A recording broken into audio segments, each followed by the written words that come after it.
Hey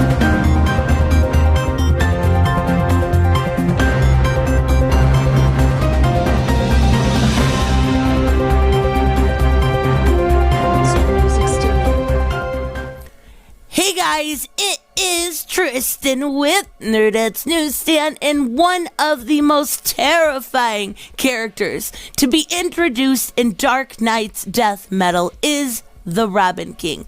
Now, he is the Darkest Knight, which is the final form of the Batman Who Laughs' latest protege, and he is a young, evil Bruce Wayne from a world that is within the dark multiverse. And when I was going over Dark Knight's Death Metal number 7 for a completely different video, I noticed something a little different. We saw the confrontation. We saw the Bat family come, and we saw nobody. No confirmation of Robin King being done. It was left open-ended, and I think that was specifically done. I think it was done to keep this character around. I absolutely love this character. It is my favorite character in a long time, and that includes Punchline. I love this character. So we're going to go through his origins a little bit. We're going to talk about why I think he's sticking around, and just why I think we need to save the Robin King and have him return in the dark multiverse in some form or another. So let's talk a little bit about Robin King. He is from an unspecified version of Earth in the dark multiverse. Their version of Bruce Wayne was born evil, literally seeing him as a child torture animals and craft weapons, literally seeing him then later assault and kill others. Now, Thomas and Martha Wayne, the regular story we are used to, they take him to the movies, to the Great Ghost. He doesn't like it because it is in black and white and it doesn't show the blood like it should. That's the first sign. And then we get the normal confrontation that we are all used to with Joe Chill. However, Joe Chill doesn't take anyone's life. We see a psychotic Bruce Wayne have a blade behind him and slashes Chill's throat, after complimenting his gun, of course. And then before anything can happen, he takes Joe Chill's gun and he turns it on his mother and father, Thomas and Martha Wayne. Now, after this, we see Alfred figure out just exactly what is going on with this little boy, and he even gets some evidence of it. He slips that to Jim Gordon, and when confronted by Gordon, Bruce Wayne kills him and then battles Alfred, eventually to become, after killing Alfred, donning the new Robin King costume, overpowering and killing Alfred, sitting on his throne and calling himself the new Robin King. Now, when we are first introduced to him in Dark Knight's death metal, we actually don't know that it is the Robin King. We see the Batman Who Laughs during his kind of conquest to become Bat-Hattan, when his brain is put into a Manhattan version of Bruce Wayne. He helps. He is then taken on, and we are seeing him kind of rewarded for that, right? We see him go through and actually become a form of the Robin King. Now, he eventually will find Swamp Thing, Harley Quinn, Jarro, and Jonah Hex, and stop their plan of having Batman, Wonder Woman, and Superman travel to the worlds in the dark multiverse where Crisis occurred in order to gather Crisis energy.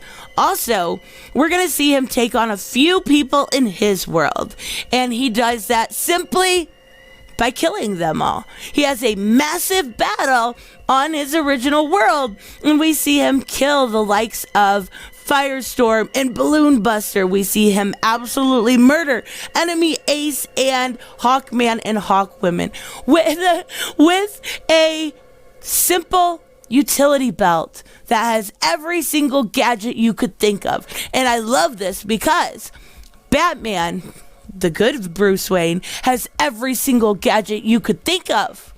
Why wouldn't the evil one?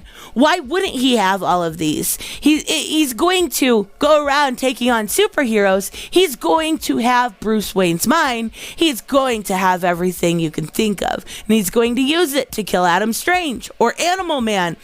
And then he's going to use it to not only kill Red Tornado, but make him human for his death so he can feel every ounce of pain on the way out. Same with Blue Beetle, who's eaten by a scarab or a blue beetle. He is going to think of any way he can to possibly torture these people. And that's just exactly what he does. So we also see him meet up with the Dark Knight, right? And there is a way that these Robins become these goblins, right? And it's simply done by dipping them into the vat of acid that the Dark Knight has created, and that is how they become these chirp, chirp, chirp little guys, right? And he's smart, though. He's a lot smarter than the other Robins. He thinks if he uses this pill that he got from Martian Manhunter, puts it in his mouth as he goes down, it actually traps part of his personality and traps part of his mind. So when he comes out, he is not this simple goblin. He is at first, but he will eventually transform into the Robin King. He always wants to be a Robin. He does not want to be a Batman, because Robins, even when they are down on their luck, will always come through after every reign. So we see him battle quite a few people in Dark Knight's Death Metal. And we see him take on the Bat family near the end. But we don't see him die. We don't see him taken away. We see him cut off Batman's hand. We see that he still has the Black Lantern ring and the Bat family is going to take them on. But we get no confirmation of his death, because he's not dead. Now, the way the DC Universe works now, and to put it short, because I will do a whole video about this later on this week, but there are two Earths in the middle. It's not just regular Earth anymore. There's also a Elseworlds Earth that is the center. There's also an Alpha Earth, and I'm guessing at some time, because Darkseid is missing, we will have an Omega Earth. But for this story, we have the Dark Multiverse. We have seen Tales from the Dark Multiverse go on and on and on. Right now, Tempest Fugana is kind of on his back, unconscious. He is alive. Duke did attack him, but regardless of that, this is a Dark Multiverse. This is a world within that. We are not at the end of our Robin King leash. We will be getting more of this character. Now, this is of course my theory, but I hope we do. This is a neat little exploration of anti-Bruce Wayne. Everything that Bruce stands for, except for everything in opposite. And I absolutely love it, because he still has the will, the smarts, and the drive. He's an amazing character. I really, really hope we see him again. So let me know, of course, what you guys think about this character, what you thought about him in Dark Knight's Death Metal. If you haven't read it, let me know what you think of the little psychoness I just explained to you. And I will see you in the next one. Bye-bye. Hey guys, I want to give a huge shout out to my Patreon and subscribe stars. You guys literally make this channel possible. Huge thank you to Cage the Mick, Robert Mick Twiz, Black Knight Fool, Brucey, Chris Z, David L, David Rafford, Jeffrey Allen Carnes, Mighty Balls, Mike Buckner, Maizen Barbosa, Ruskar, Ryan Decker, Robert Hoffman, and Doc Holliday. You guys are absolutely amazing, and thank you so much for all your support. Don't forget on the way out to like as always if you enjoy the content, and hit subscribe. And I will see you in the next one. Bye-bye.